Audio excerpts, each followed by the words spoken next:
अवसर पर अपने शुभ विचारों से हम सभी को अवगत कराए। माननीय प्रधानमंत्री नरेंद्र जी मोदी।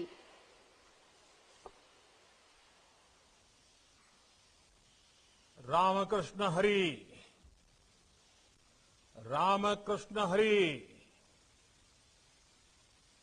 कार्यक्रम में हमारे साथ उपस्थित महाराष्ट्र के गवर्नर श्रीमान भगत सिंह कोश्यारी जी, महाराष्ट्र के मुख्यमंत्री श्रीमान उद्धव ठाकरे जी, मंत्रिपरिषद के मेरे साथी श्री नितिन गडकरी जी, मेरे अन्य सहयोगी नारायण राणे जी, राव साहब दानवे जी, रामदास आठवले जी, कपिल पाटिल जी, डॉक्टर भागवत कराड़ जी, doctor Bharti Pawar ji, general VK Singh ji, Maharashtra के उप मुख्यमंत्री श्री अजित पवार जी, महाराष्ट्र विधानसभा में नेता प्रतिपक्ष और मेरे मित्र श्री देवेंद्र फडणवीस जी, लेजिस्लेटिव काउंसिल के चेयरमैन रामराजे नाईक जी, महाराष्ट्र सरकार के सभी सम्मानित मंत्रीगण, संसद में मेरे सहयोगी सांसदगण, महाराष्ट्र के विधायकगण, सभी अन्य जनप्रतिनिधि, यहां हमें आशीर्वाद देने के लिए उपस्थित हमारे सभी पूज्य संतगण और श्रद्धालु साथियों, 2 दिन पहले ईश्वर कृपा से मुझे केदारनाथ में आदि शंकराचार्य जी की पुनर्निर्मित समाधि की सेवा का अवसर मिला और आज भगवान विट्ठल ने अपने नित्य निवास स्थान पंढरपुर में मुझे आप सबके बीच जोड़ दिया। इससे ज्यादा आनंद का, ईश्वरीय कृपा के साक्षात्कार का सौभाग्य और क्या हो सकता है। आदि शंकराचार्य जी ने स्वयं कहा है, महायोग पीठे तटे भीमरथ्याम वरम पुंडरीकाय दातुम मुनिंद्र समागत्य तिष्ठतम आनंद कंदम परब्रह्म लिंगम भजे पांडुरंगम। अर्थात शंकराचार्य जी ने कहा है, पंढरपुर की इस महायोग भूमि में विट्ठल भगवान साक्षात आनंद स्वरूप है। इसलिए पंढरपुर तो आनंद का ही प्रत्यक्ष स्वरूप है और आज तो इसमें सेवा का आनंद भी साथ में जुड़ रहा है। मला अतिशय आनंद होता है की संत ज्ञानोबा माऊली आणि संत तुकोबारांच्या पालखी मार्गाचे आज उद्घाटन होता आहे।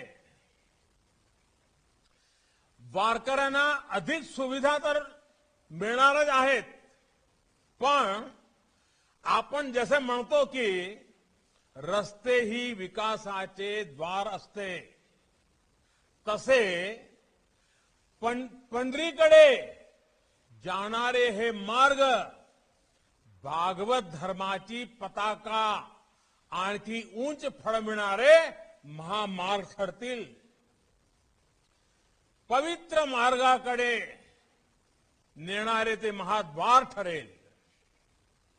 साथियों, आज यहां श्री संत ज्ञानेश्वर महाराज पालखी मार्ग और संत तुकाराम महाराज पालखी मार्ग, इसका शिलान्यास हुआ है। श्रीमंत ज्ञानेश्वर महाराज पालखी मार्ग का निर्माण अभी आपने वीडियो में भी देखा है, नितिन जी के भाषण में भी सुना है, 5 चरणों में होगा और संत तुकाराम महाराज पालखी मार्ग का निर्माण 3 चरणों में पूरा किया जाएगा। इन सभी चरणों में 350 किलोमीटर से ज्यादा लंबाई के हाईवे बनेंगे और इस पर 11,000 करोड़ रुपए से अधिक का खर्च किया जाएगा। इसके सबसे खास बात यह है कि इन हाईवे के दोनों तरफ पालकी यात्रा के लिए, पैदल चलने वाले श्रद्धालुओं के लिए, वारकरियों के लिए विशेष मार्ग बनाए जाएंगे। इसके अलावा आज पंढरपुर को जोड़ने वाले करीब 225 किलोमीटर लंबे नेशनल हाईवे का भी शुभारंभ हुआ है, लोकार्पण हुआ है। इनके निर्माण पर करीब 1200 करोड़ रुपए खर्च किए गए हैं। सतारा, कोल्हापुर, सांगली, बीजापुर, मराठावाड़ का एक क्षेत्र, उत्तरी महाराष्ट्र का क्षेत्र, इन सभी स्थानों से पंढरपुर आने वाले श्रद्धालुओं को ये नेशनल हाईवे बहुत मदद करेंगे। एक तरह से ये महामार्ग भगवान विट्ठल के भक्तों की सेवा के साथ साथ इस पूरे पुण्य क्षेत्र के विकास का भी माध्यम बनेंगे। विशेष रूप से इसके जरिए दक्षिण भारत के लिए कनेक्टिविटी और बेहतर होगी। इससे अब और ज्यादा श्रद्धालु यहां आसानी से आ सकेंगे और क्षेत्र के विकास से जुड़ी अन्य गतिविधियों को भी गति मिलेगी। मैं इन सभी पुण्य कार्यों उससे जुड़े हुए हर व्यक्ति का अभिनंदन करता हूं। ये ऐसे प्रयास हैं जो हमें एक आत्मिक संतोष प्रदान करते हैं, हमें जीवन की सार्थकता का आभास कराते हैं। मैं भगवान विट्ठल के सभी भक्तों को, इस क्षेत्र से जुड़े सभी लोगों को पंढरपुर क्षेत्र के इस विकास अभियान के लिए बहुत बहुत बधाई देता हूं।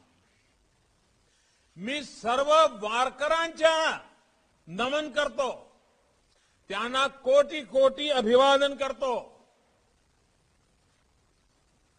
मैं इस कृपा के लिए भगवान विट्ठल देव जी के चरणों में अपना नमन करता हूं, उन्हें साष्टांग प्रणाम करता हूं।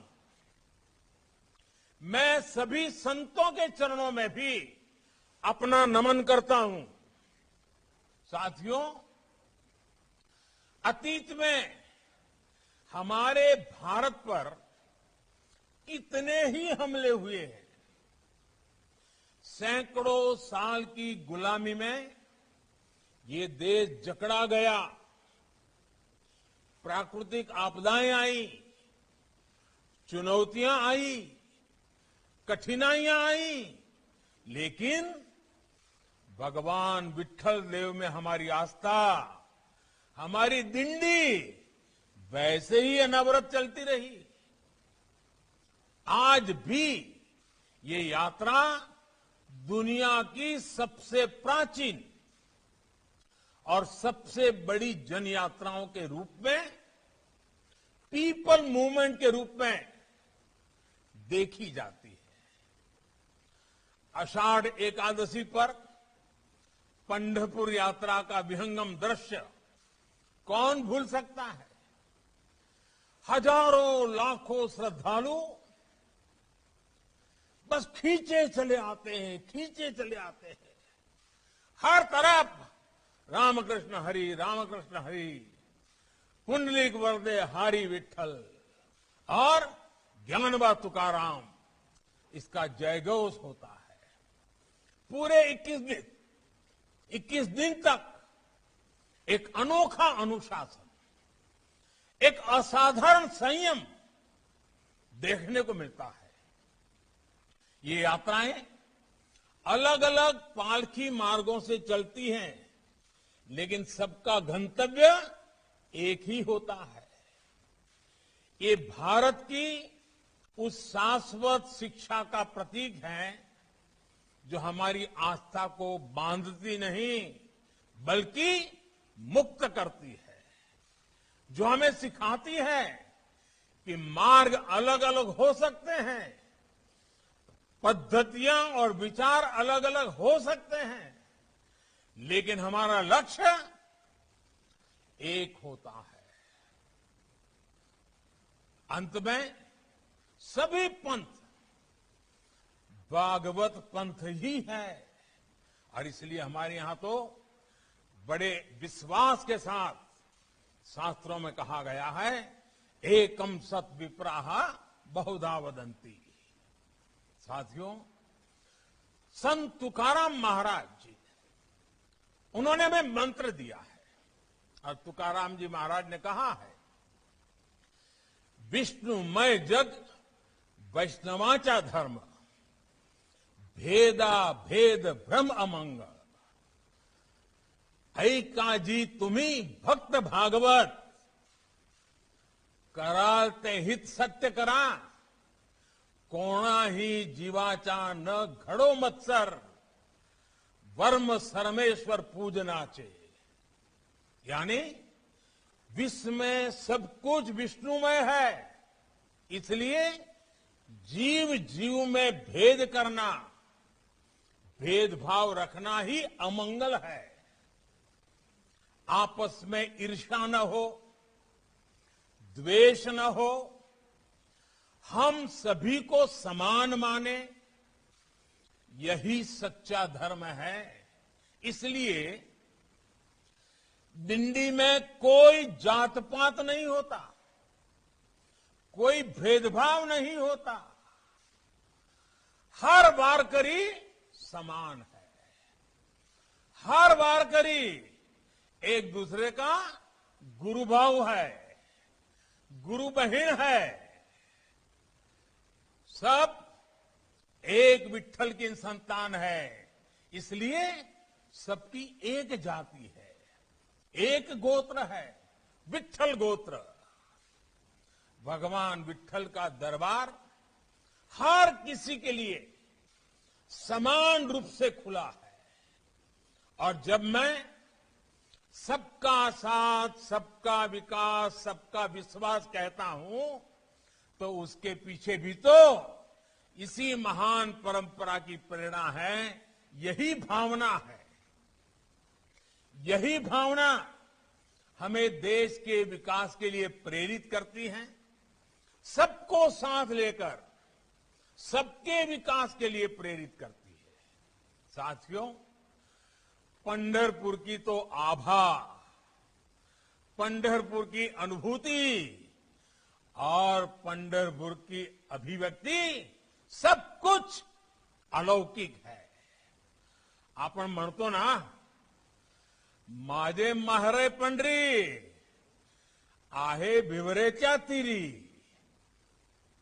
वाकई पंढरपुर मां के घर की तरह है, लेकिन मेरे लिए पंढरपुर से दो और भी बहुत खास रिश्ते हैं और मैं आज संत जनों के सामने कहना चाहता हूं, मेरा विशेष रिश्ता है। मेरा पहला रिश्ता है गुजरात का, द्वारिका का। भगवान द्वारकाधीश ही यहां आकर विठ्ठल स्वरूप में विराजमान हुए हैं। और मेरा दूसरा रिश्ता है काशी का।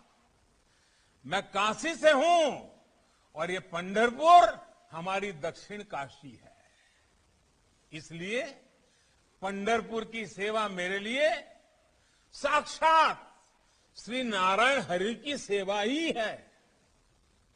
ये वो भूमि है जहां भक्तों के लिए भगवान आज भी प्रत्यक्ष विराजते हैं। ये वो भूमि है जिनके बारे में संत नामदेव जी महाराज ने कहा है कि पंढरपुर तब से हैं जब संसार की भी सृष्टि नहीं हुई थी। ऐसा इसलिए क्योंकि पंढरपुर भौतिक रूप से ही नहीं, बल्कि भावनात्मक रूप से हमारे मनों में भी बसती है। ये वो भूमि है जिसने संत ज्ञानेश्वर, संत नामदेव, संत तुकाराम और संत एकनाथ जैसे कितने ही संतों को युग संत बनाया है। इस भूमि ने भारत को एक नई ऊर्जा दी, भारत को फिर से चैतन्य दिया। और भारत भूमि की विशेषता है कि समय समय पर अलग अलग क्षेत्रों में ऐसी महान विभूतियां अवतरित होती रही, देश को दिशा दिखाती रही। आप देखिए, दक्षिण में माधवाचार्य, निम्बार्काचार्य, वल्लभाचार्य, रामानुजाचार्य, पश्चिम में नरसिंह मेहता, मीराबाई, धीरो भगत, भोजा भगत, प्रीतम। तो उत्तर में रामानंद, कबीरदास, गोस्वामी तुलसीदास, सूरदास, गुरु नानक देव, संत रैदास। पूर्व में चैतन्य महाप्रभु और शंकर देव जैसे अनेक संतों के विचारों ने देश को समृद्ध किया। अलग अलग स्थान, अलग अलग कालखंड, लेकिन एक ही उद्देश्य, सबने भारतीय जनमानस में एक नई चेतना फूंकी, पूरे भारत को भक्ति की शक्ति का आभास कराया। इसी भाव और इसी भाव में हम ये भी देखते हैं कि मथुरा के कृष्ण गुजरात में द्वारकाधीश बनते हैं, उडुपी में बालकृष्ण बनते हैं और पंढरपुर में आकर विठल रूप में विराजित हो जाते हैं। यही भगवान विठल दक्षिण भारत में कनकदास और पुरंदरदास जैसे संत कवियों के जरिए जन जन से जुड़ जाते हैं। और कभी लीलाशुक के काव्य के में से केरल में भी प्रकट हो जाते हैं। यही तो भक्ति ही है जो जिसकी शक्ति जोड़ने वाली शक्ति है। और यही तो एक भारत श्रेष्ठ भारत के भव्य दर्शन है। साथियों, वारकरी आंदोलन की और एक विशेषता रही, और वह यह है, पुरुषों से कदम मिलाकर वारी में चलने वाली हमारी बहनें देश की मातृशक्ति, देश की स्त्री शक्ति। पंडरी की वारी अवसरों की समानता का प्रतीक है। वारकरी आंदोलन का ध्येय वाक्य है, भेदा भेद अमंगल, भेदा भेद अमंगल। ये सामाजिक समरसता का उद्घोष है। और इस समरसता में स्त्री और पुरुष समानता भी अंतर्निहित है। बहुत सारे वारकरी स्त्री और पुरुष भी एक दूसरे को माउली, माउली नाम से पुकारते हैं। भगवान विठल और संत ज्ञानेश्वर का रूप एक दूसरे में देखते हैं। आप भी जानते हैं कि माउली का अर्थ मां है, यानी ये मातृशक्ति का भी गौरवगान है। साथियों, महाराष्ट्र की भूमि में महात्मा फुले, वीर सावरकर जैसे अनेक पुरोधा अपने कार्य को सफलता के जिस मुकाम तक पहुंचा पाए, उस यात्रा में वारकरी आंदोलन ने जो जमीन बनाई थी, उसका बहुत बड़ा योगदान रहा है। वारकरी आंदोलन में कौन नहीं थे? संत सावता महाराज, संत चोखा जी, संत नामदेव महाराज, संत गोरोवा, सेनजी महाराज, संत नरहरि महाराज, संत कान्होपात्रा। समाज का हर समुदाय वारकरी आंदोलन का हिस्सा था। साथियों, पंढरपुर ने मानवता को न केवल भक्ति और राष्ट्रभक्ति का मार्ग दिखाया है, बल्कि भक्ति की शक्ति से मानवता का परिचय भी कराया है। यहां अक्सर लोग भगवान से कुछ मांगने नहीं आते। यहां विट्ठल भगवान का दर्शन, उनकी निष्काम भक्ति ही जीवन का ध्येय है। काय विठू माऊलीच्या दर्शनाने डोळ्याचे पारण्या फिरते की नहीं? तभी तो भगवान यहां खुद भक्तों के आदेश पर युगों से कमर पर हाथ रख करके खड़े हैं। भक्त पुंडिक ने अपने माता पिता में ईश्वर को देखा था, नर सेवा नारायण सेवा माना था। आज तक वही आदर्श हमारा समाज जी रहा है। सेवा दिंडी के जरिए जीव मात्र की सेवा को साधना मानकर चला रहा है। हर वारकरी जिस निष्काम भाव से भक्ति करता है, उसी भाव से निष्काम सेवा भी करता है। अमृत कलश दान, अन्नदान, ये गरीबों की सेवा के प्रकल्प तो यहां चलते ही रहते हैं। शिक्षा और स्वास्थ्य के क्षेत्र में आप सभी की सेवा समाज की शक्ति का एक अद्वितीय उदाहरण है। हमारे यहां आस्था और भक्ति किस तरह राष्ट्र सेवा और राष्ट्र भक्ति से जुड़ी है। सेवा दिंडी इसका भी बहुत बड़ा उदाहरण है। गांव का उत्थान, गांव की प्रगति, सेवा दिंडी इसका एक बहुत बड़ा माध्यम बन चुका है। देश आज गांव के विकास के लिए जितने भी संकल्प लेकर के आगे बढ़ रहा है, हमारे वारकरी भाई बहन उसकी बहुत बड़ी ताकत है। देश ने स्वच्छ भारत अभियान शुरू किया तो आज विठोबा के भक्त निर्मल वारी अभियान के साथ उसे गति दे रहे हैं। इसी तरह बेटी बचाओ बेटी पढ़ाओ अभियान हो, जल संरक्षण के लिए हमारे प्रयास हो, हमारी आध्यात्मिक चेतना हमारे राष्ट्रीय संकल्पों को ऊर्जा दे रही है। और आज जब मैं अपने वारकरी भाई बहनों से बात कर रहा हूं तो आपसे आशीर्वाद स्वरूप 3 चीजें मांगना चाहता हूं। मांगू क्या? जरा हाथ ऊपर करके बताइए, मांगू क्या?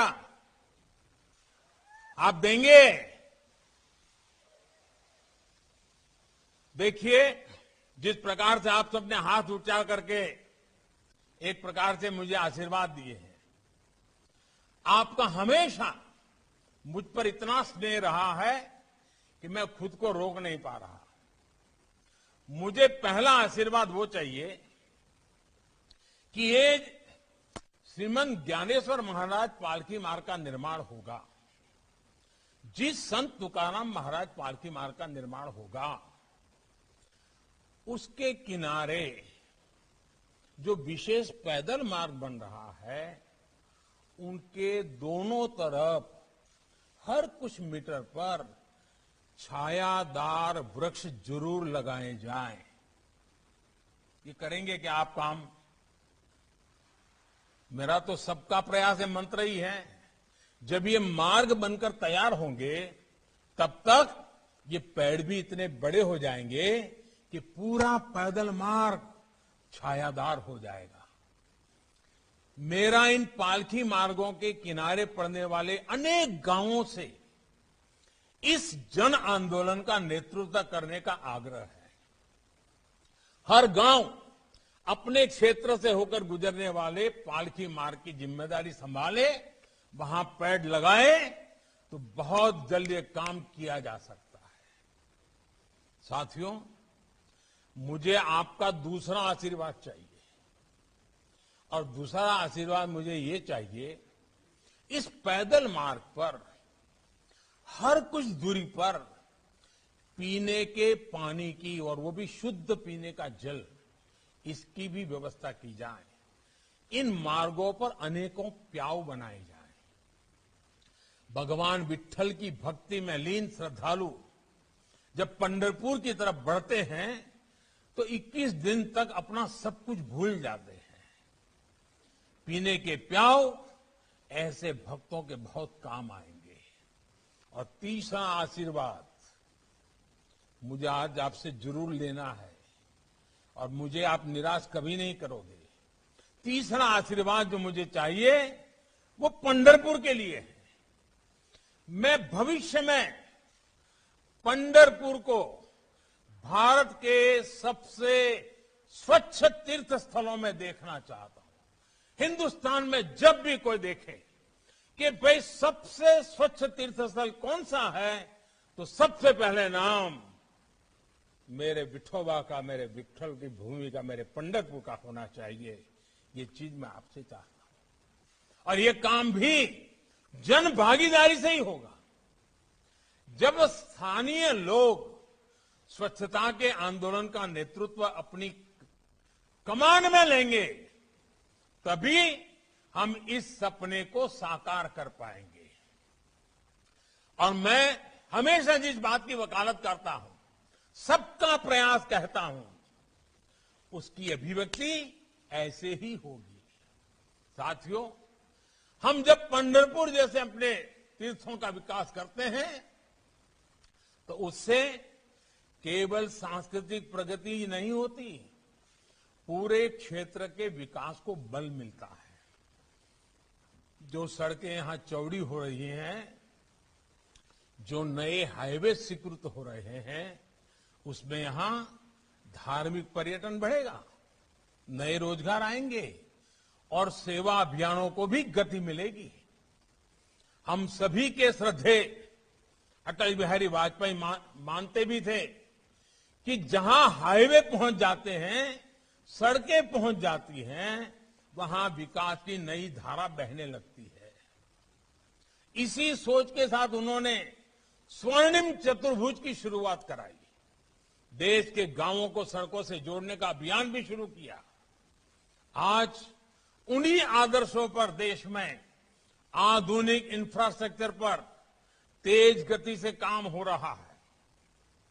देश में हेल्थ इंफ्रास्ट्रक्चर को बढ़ावा देने के लिए वेलनेस सेंटर खोले जा रहे हैं, नए मेडिकल कॉलेज खोले जा रहे हैं, डिजिटल व्यवस्थाओं को बढ़ाया जा रहा है। देश में आज नए हाईवे, वाटरवेज, नई रेल लाइनें, मेट्रो लाइनें, आधुनिक रेलवे स्टेशन, नए एयरपोर्ट, नए एयर रूट्स का एक बड़ा विस्तृत नेटवर्क बन रहा है। देश के हर गांव तक ऑप्टिकल फाइबर नेटवर्क पहुंचाने के लिए भी तेजी से काम हो रहा है। इन सारी योजनाओं में और तेजी लाने के लिए, समन्वय लाने के लिए पीएम गति शक्ति नेशनल मास्टर प्लान की भी शुरुआत की गई है। आज देश 100% कवरेज के विजन के साथ आगे बढ़ रहा है। हर गरीब को पक्का मकान, हर घर में शौचालय, हर परिवार को बिजली कनेक्शन, हर घर को नल से जल, और हमारी माताओं बहनों को गैस कनेक्शन। ये सपने आज सच हो रहे हैं। समाज के गरीब, वंचित, दलित, पिछड़े, मध्यम वर्ग को इनका सबसे ज्यादा लाभ मिल रहा है। साथियों, हमारे अधिकांश वारकरी गुरु भाव तो किसान परिवारों से आते हैं। गांव गरीब के लिए देश के प्रयासों से आज सामान्य मानवी के जीवन में कैसे बदलाव आ रहे हैं, आप सब इसे देख रहे हैं। हमारे गांव गरीब से, जमीन से जुड़ा अन्नदाता ऐसा ही होता है। वो ग्रामीण अर्थव्यवस्था का भी सारथी होता है और समाज की संस्कृति, राष्ट्र की एकता को भी नेतृत्व देता है।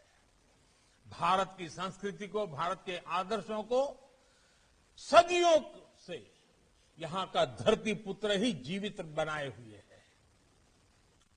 एक सच्चा अन्नदाता समाज को जोड़ता है, समाज को जीता है और समाज के लिए जीता है।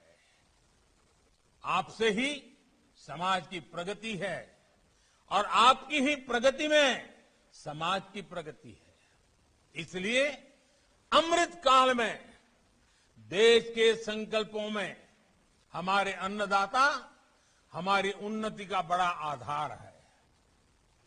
इसी भाव को लेकर देश आगे बढ़ रहा है। साथियों, संत ज्ञानेश्वर जी महाराज ने एक बहुत बढ़िया बात हम सबको कही है। संत ज्ञानेश्वर जी महाराज ने कहा है, दुरितांचे तिमिर जावो, दुरितांचे तिमिर जावो, विश्व सधर्म सूर्य पाहो, जो जे वांछिल तोते लाहो प्राणी जात। अर्थात विश्व में बुराइयों का अंधकार नष्ट हो, धर्म का, कर्तव्य का सूर्य पूरे विश्व में उदय हो और हर जीव की इच्छाएं पूरी हो।